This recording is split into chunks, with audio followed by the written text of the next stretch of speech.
আজ 2024-এর একদম শেষ দিন। এখন রয়েছি আমার বাড়ির রোদ ভরা উঠোনে। আমার বাড়ি এবং শ্বশুরবাড়ি দুটোই বর্তমানে।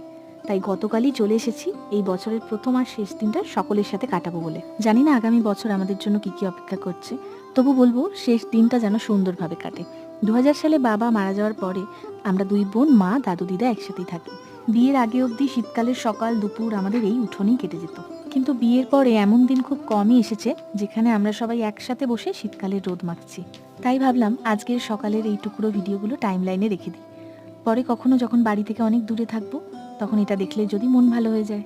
এই ডাবগুলো সদ্য পাড়া হয়েছে আজকে গাছ থেকে। শীতকাল পড়ার অনেক আগে থেকেই দাদু প্রস্তুতি শুরু করে দেয় শীতকালীন ফুল ফল সবজি দিয়ে বাগানটাকে ভরিয়ে তোলার জন্য। যাই হোক, এই দিনটা আর বছরটা শেষ হতে এখনো কয়েক ঘন্টা বাকি আছে। এই শেষ সময়টুকু যেন সকলের সুন্দর কাটে, কারণ যার শেষ ভালো তার সব ভালো। আগামী নতুন বছরের জন্য অনেক শুভকামনা।